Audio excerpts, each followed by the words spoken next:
Olá, queridos irmãos e irmãs, sejam bem-vindos ao nosso canal e à reflexão diária de hoje, dia 13 de janeiro, quinta-feira da primeira semana do Tempo Comum. Evangelho de hoje, Marcos, capítulo 1, versículo do 40 ao 45. Naquele tempo, um leproso chegou perto de Jesus e de joelhos pediu: "Se queres, tens o poder de curar-me." Jesus, cheio de compaixão, estendeu a mão, tocou nele e disse: "Eu quero, fica curado." No mesmo instante, a lepra desapareceu e ele ficou curado. Então Jesus o mandou logo embora, falando com firmeza: "Não contes nada disso a ninguém. Vai, mostra-te ao sacerdote e oferece pela tua purificação o que Moisés ordenou como prova para eles." Ele foi e começou a contar e a divulgar muito o fato. Por isso, Jesus não podia mais entrar publicamente numa cidade. Ficava fora, em lugares desertos, e de toda parte vinham procurá-lo. Esse é um texto bonito. Aquele leproso, de tantos leprosos em Israel, aquele leproso especificamente, ele tinha fé de que Jesus podia curá-lo. Diante daquela situação de dor, de sofrimento, de miséria, de separação, porque o leproso não podia conviver com ninguém, ele só podia conviver com outro leproso, ele não podia conviver com os familiares, ele não podia conviver não tinha uma vida social. Era considerado um maldito, um pecador, um amaldiçoado. Toda vez que chegasse perto de alguém, ele tinha que gritar que ele era leproso, ou seja, era uma situação de total abandono e negligência, né, de miséria absoluta. E outra, você ver que você aos poucos vai sendo totalmente deformado, né? Comido pela lepra. É uma doença terrível. Hoje a lepra, graças a Deus, que se chama hanseníase, ela tem tratamento, tem cura e não causa tantos danos hoje. Mas naquela época não se tinha. Então vocês imaginem a tortura dessas pessoas, né? E diante do sofrimento daquele homem e da fé que ele tinha em Jesus, ele pede: "Se tu queres, tu podes curar-me." Ele deixa a responsabilidade inteira com Jesus. Se tu queres, tu podes me curar. E é óbvio que Jesus queria, né? E ele fala: "Eu quero, fica curado." E Jesus não precisa fazer nada, ele não toca a mão, ele não gospe, ele não faz massinha com terra, ele não faz nada. Ele simplesmente só fala: "Eu quero, fica curado." Por quê? Porque a força da fé daquele leproso era imensa. Não precisa fazer mais nada. Só dizer: "Eu quero, fica curado." E ele falou. Jesus vai, toca naquele homem e o cura.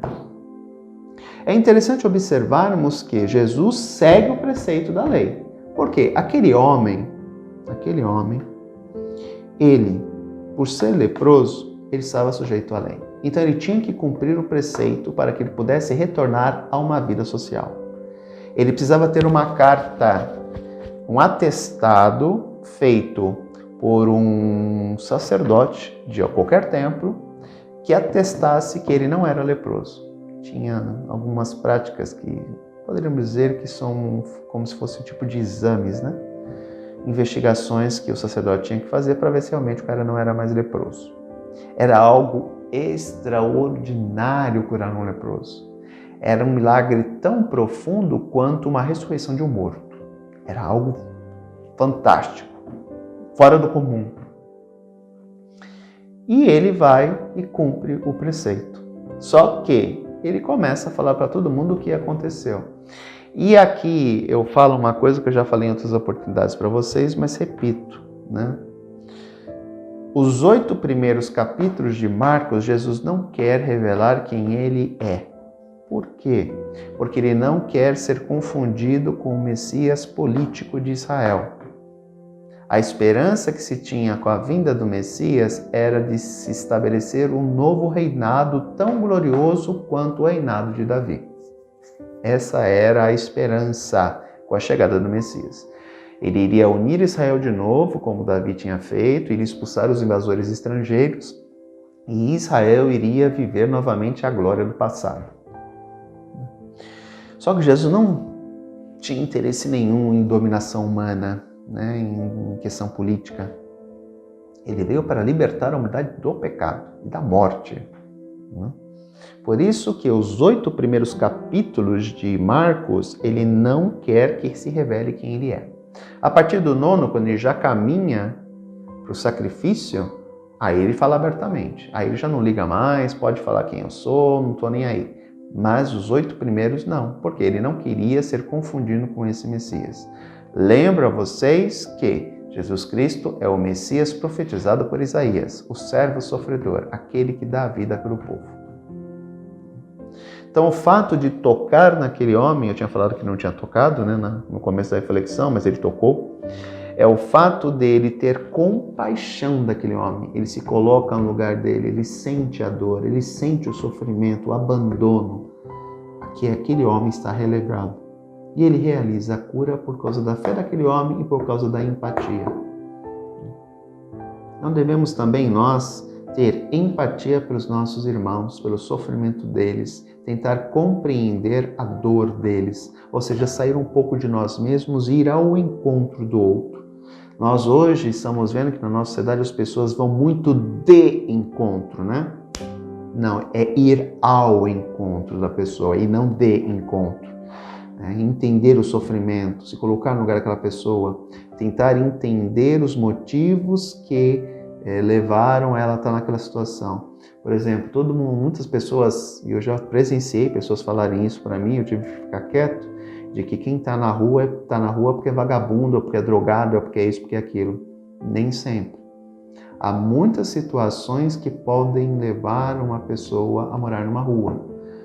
Dou um exemplo clássico diante do momento que estamos vivendo. Alguém que perde renda. Eu estava lendo uma reportagem um dia desse, que fala que 39 milhões de brasileiros que estavam na classe C, classe média baixa, podemos dizer assim, não classe média alta, mas classe média baixa, voltaram pela classe E. Não foi nem para D, foi para E. E que é isso? Os dois perderam o emprego, perderam a renda, tiveram que sair das suas casas que eram alugadas e foram viver em barracos na Brasilândia e em outros lugares de São Paulo. Não tem dinheiro e não consegue emprego.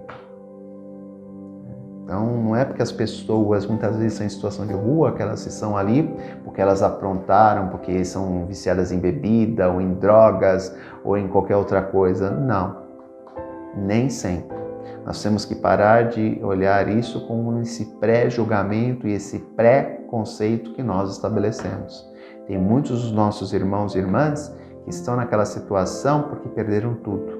Diante da crise do nosso país, diante de situações que muitas vezes nós não temos a compreensão necessária para entender. Está na hora da gente ter um pouco mais de empatia por aquele que sofre. Pode até ser que haja pessoas que estão naquela situação porque elas merecem, por mais que eu acho que ninguém merece estar nessa situação, mas elas estão naquela situação por consequência, vamos dizer assim, das suas ações, né? Mas nem por isso nós devemos agir com falta de misericórdia para com essas pessoas. Eu sempre penso em encerrar aqui que a vida é sempre uma roda gigante. Um dia a gente está por baixo, um dia a gente pode estar por cima. Então desejemos ao outro que ele sempre esteja por cima e nunca por baixo, porque senão amanhã pode ser a nossa vez de estarmos também por baixo. Grande abraço, até amanhã se Deus quiser, tchau!